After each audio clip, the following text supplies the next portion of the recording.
Ever heard of a tiny part of your brain that's like the ultimate puppet master? Pulling strings. Yeah, well, not literally, but kinda.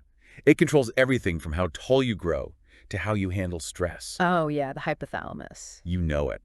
And we're going deep on that today. Plus, its partner in crime, the pituitary gland. It's incredible how much they control. Like, seriously, from your physical growth to your social life, these two are behind so much. So today, it's a mission to uncover the secrets of this dynamic duo, the hypothalamus and pituitary. You won't believe what we've dug up. Did you know a single gland can release hormones that control things like giving birth, milk production, Yeah. and even how much water your body holds onto? Wild, right? Let's start with the hypothalamus. It's often called the control center. Why is that? Well, it does a few key things. First, it's an endocrine organ itself, making its own hormones. Like a hormone factory. Exactly. Then it's the regulator, sending out hormones that control the pituitary gland. And, get this, it has direct control over the adrenal medulla, the one responsible for that fight or flight feeling. So it's not just giving orders from some comfy office. It's out there, getting its hands dirty. 100%. To really understand it, we got to look at its relationship with the pituitary gland, which sits just below it. Think two-lobed powerhouse. Two lobes, not just one big blob doing the same thing. Or, yeah, the anterior pituitary in front and the posterior pituitary in the back. Totally different jobs. Okay, lay it on me. What's happening in the anterior pituitary? It's like mission control, always waiting for orders from the hypothalamus in the form of, you guessed it, hormones. The hypothalamus is sending out memos. Yeah, think of it that way. And these memos come in two types. Releasing hormones, telling the anterior pituitary to make and release specific hormones, and inhibiting hormones, telling it to chill out on production. Checks and balances, I like it. But how do those memos actually get there? Imagine a super fast courier service for VIP messages. That's the hypophyseal portal system, a network of blood vessels delivering those hormones straight to the anterior pituitary. So it's like Amazon Prime for hormones.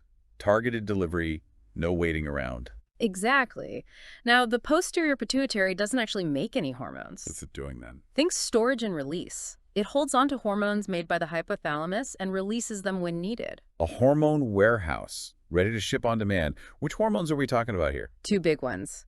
Oxytocin, an antidiuretic hormone, or ADH, sometimes called vasopressin. Oxytocin, the love hormone, right? You got it. That feeling of closeness after a hug, that's oxytocin doing its thing. Social bonding, trust, all that.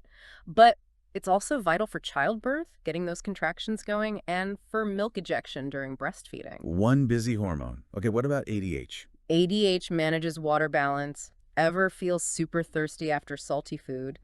That's ADH telling your kidneys to hold on to water, keep things balanced. Wow. These hormones have a crazy range from Yeah. physical stuff to emotions and even social behavior. Totally. And remember that negative feedback thing we talked about? That's key for keeping hormones in check. Too much of a hormone. The body hits the brakes on production. Whoa, the body can put on the brakes. It's that smart. Are there other examples of that? Oh yeah, tons. Think about temperature regulation. Too hot, you sweat to cool down. Too cold, shivering warms you up. All about balance, right? Makes sense. Yeah. So the hypothalamus and pituitary, they're like a super efficient team keeping our bodies in balance. What's the big takeaway? Why should we care about this? This whole system, the hypothalamus-pituitary axis, affects everything. Growth, how your body uses energy, stress, reproduction, even how we interact with others. It's kind of a big deal. Mind blown. We've got this whole hidden world inside us working constantly. And we barely notice. It's this intricate, amazing system we take for granted. So as you go about your day, remember that tiny conductor in your brain orchestrating everything. And remember that negative feedback concept, how it applies not just to hormones, but maybe to other parts of your life too. Seriously, balance is key. Huge thanks for this deep dive into the amazing endocrine system.